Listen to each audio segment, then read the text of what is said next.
Hi, dear student. This is the second module. In the second module, it's a very interesting concept what we are learning about the instruction.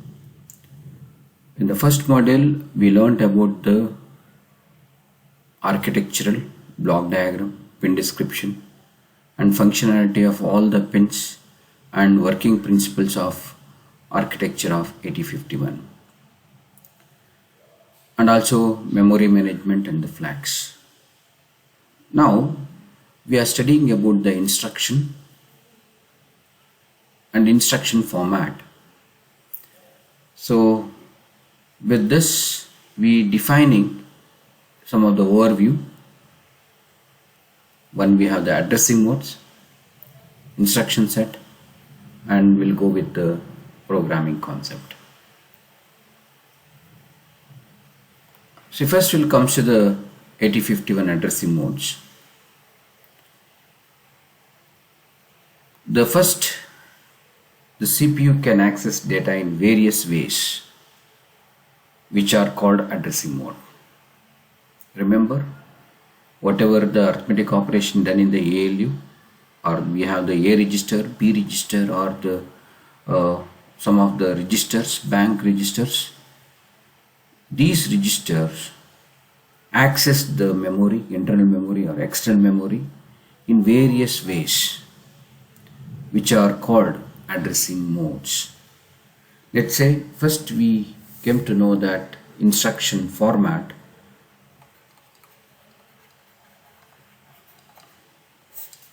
In this we can see that we have an opcode and operands.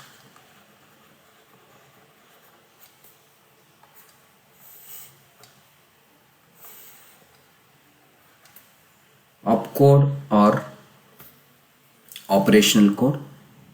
This gives the instructions to the assembler to do the operation. This is what we call it as operational code. Next, in operand, we have the format like opcode. Operands we called as a destination operand, comma source operand. These two we called as an operand. How these operands are specifying, how you representing. It may be a register, or it may be a data, that is what we call as immediate data, or it can be through the memory. Okay, in these ways we representing the operand and segregated in different forms. That is one we called as immediate addressing mode. That means the operands are represented in one it is in the immediate data. Okay, and we representing the operands are in the register, so that is a register addressing mode. Any one of the operand, it can be access the data through the direct addressing, or we can access the memory through indirectly through the register, so that is register indirect addressing mode. And we have the external memory to access through the direct addressing, so that is external direct addressing mode. So these five are the addressing mode. Hopes you clear all the different five addressing mode. We'll see that one by one. First we'll come to the immediate addressing mode. Remember, I told the instruction format, in that the source operand should be a constant, and immediate data must be preceded by the pound sign, that is hash symbol. So whatever the data we representing the source format, that should be hash symbol, that is the immediate value.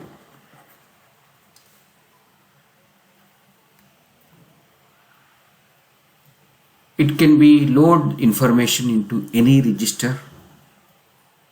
The destination can be any register, including 16-bit DPTR register.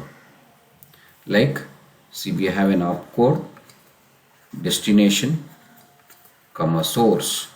In this, the source should have the immediate value, and destination, it can be any register or it can be any 16-bit DPTR register.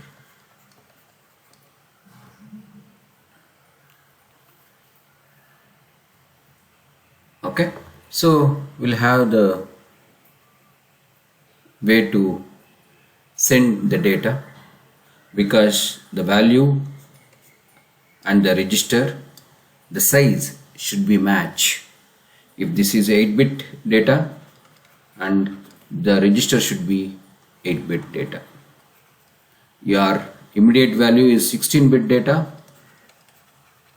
or 16-bit address, and DPTR is 16-bit DPTR register. So that is what DPTR can also access to 8-bit register. The higher byte is DPH and lower byte is DPL.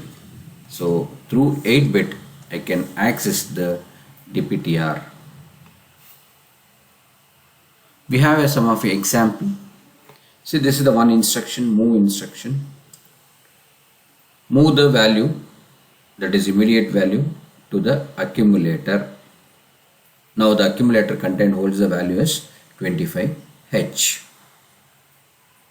Now here move R4 comma hash 64. R4 is the register and 62, I am not mentioned H, it taken as a decimal number. It taken as a decimal number. So here it is a decimal, equivalent hexa value it is taken to R4 register. Move B comma hash 40. Here the B register holds a 40H. Now see this, DPTR is 16-bit. So 16-bit in the sense the value it is from 0000 4-bit to FFFF. The value in decimal is 65,535 in decimal value. It should be less than this number. It should not be more than this number to load to the DPTR of 16-bit register. So let me allow the value is 4521H in hexa value directly loaded to DPTR register, or I can load the 8-bit data to directly to the DPL and DPH register by using 8-bit register. So all are valid instruction. So here remember, so I told you that the destination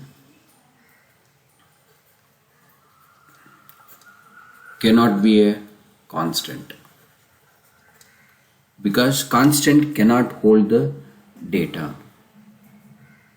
and both the operand type should be matched.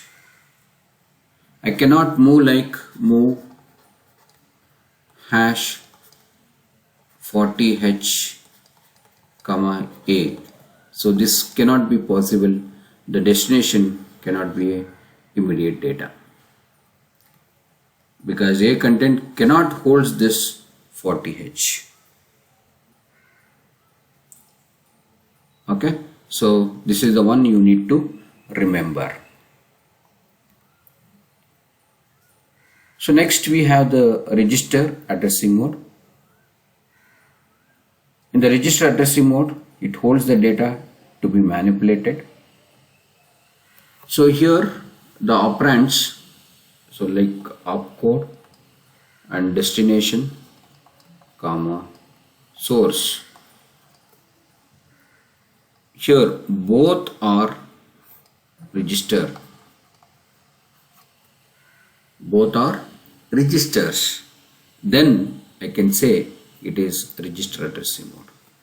Here remember, both are register in the sense it cannot be from the register bank. From register to accumulator or accumulator to register, any one of the registers should be different. So let me see the sum of a example here. So move a comma R0. So R0 value you are moving into the accumulator. Here accumulator is moved to R2 register. R5 the value to the accumulator. Like that data can manipulate, transfer to one register to the another register. So the one thing is here the source and destination register must be the same size. Here also I can't do this move dptr comma a. dptr is 16-bit register and this is your 8-bit register. I can't move the 8-bit data into the dptr register. It gives an error. So similarly we can move like the whatever dptr I can move into the some 16-bit data. From that I can take the value lower bit, that is lower bit is F5, it is moved to the R7 here, and dpth that is 25, it moves to the R6. So likewise I can split the value, I can transfer into some of the register value. So movement of data between Rn register is not allowed. See Rn, remember, see now onwards I am specifying Rn, it consists of R0, R1, R2, R3, R4, R5, R6 and R7. These are Rn register. I am specifying as Ri register indirect registers, like I can specify R0, R1 register, so that the data cannot transfer between R0 to R1 or to and fro. It is not possible to move, or both operand cannot be this register. So one example here is given, move R4, R7, it is invalid. Next we have the direct addressing mode. So in the RAM area we know the scratch pad area or user defined or general purpose register area, that is from 30 to 7F. So in this I can access the data directly through by addressing the name by the value. So it's the same thing, the entire 128 bytes of RAM can be accessed.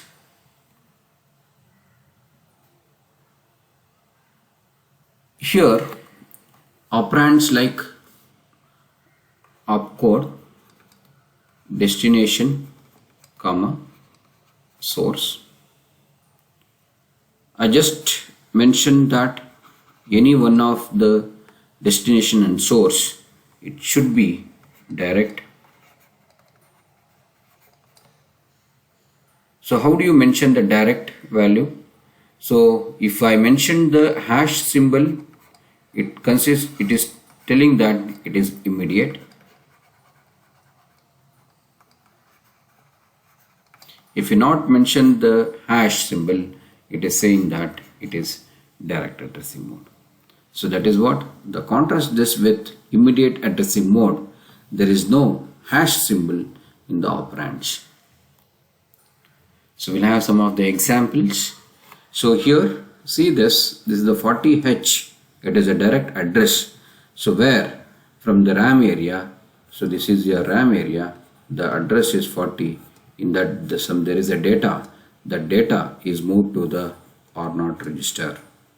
Similarly we have an accumulator content, directly move into your RAM area, this is your RAM area, the 56H location, it is moved to here. The content of accumulator is moving into the address 56. So that directly I access the address. So that's what this kind of instruction we call it as direct addressing mode. Here, remember, if I mention this, it indicates that it is immediate addressing mode. Okay, so if I'm not mentioning hash symbol, it indicates the direct address.